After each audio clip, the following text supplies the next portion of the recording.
السلام عليكم ورحمة الله. هلا حبايبي، اليوم بنسوي لكم ان شاء الله أكلة سريعة، بيض مع طماطم، قريبة من الشكشوكة، يعني بنت عم الشكشوكة ولكن بطريقة مختلفة. إن عجبتكم لا تنسونا من اللايكات ولا تنسونا من التعليقات الحلوة. طبعا عندي فلفل حار، نص زبدة، طبعا هذا أصبع يعتبر 100 جرام، 5 حبات من الثوم المهروس، والثوم طبعا على حسب الرغبة. عندي هنا بصلة مقطعة مثل ما انتم شايفين، مو ناعمة مرة. وعندي هنا طماطم مقطعة تقطيع عادي كأنه يعني حقت السلطة. وعندي هنا 6 حبات من البيض. وعندي طبعا ملعقتين زيت زيتون.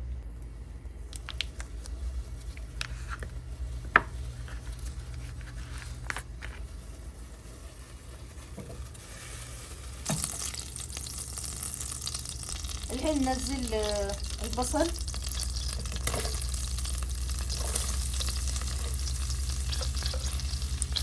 يذبل ويتحمر شوي، وننزل الفلفل والثوم. طبعا في المرحلة هذه ما تحمرت بزيادة، ولكن بدأت تتحمر. نحط الفلفل طبعا لأنه حار، بنحط جزء بسيط.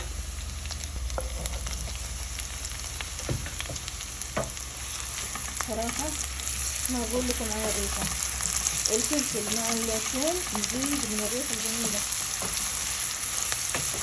ما راح نخليه يطول، على طول بنحط الطماطم المقطعة، لأنه الثوم إذا طول يحترق بسرعة ويمرمر.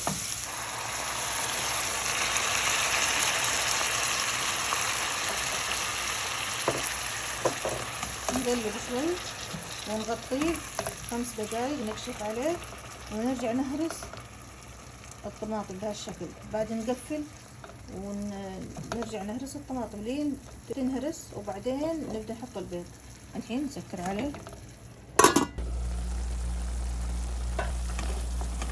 طبعا نكشف عنه الغطاء ونهرس الطماطم على قد ما نقدر. نرجع نغطيه، نتركه من دقيقتين ل3 دقايق. في المرحلة هذه شايفين انه بدأ ينشف. طبعا لازم نضيف له ديالة من الماء، او 5 ملاعق إلى 6 ملاعق من الماء.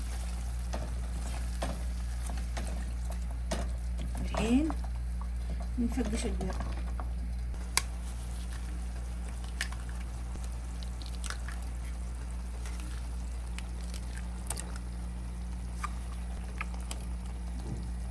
رشة فلفل أسود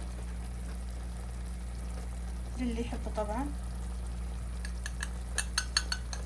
ورشة ملح. بهالوقت نغطي عليه بعد رشة الملح لين يستوي المح ويصير ناضج، على حسب الرغبة. طبعا في ناس تحب مستوي، في ناس تحب بنص استواء طيب، وننقص النار طبعا.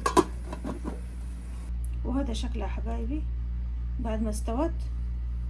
وطبعا لكم الخيار ان حبيتوها نص استواء، حبيتوها مستوية كاملة. طبعا بعد ما حطينا البيض ننقص النار وننتظر عليها 5 دقائق إلى 6. وعلينا وعليكم بالعافية يا رب.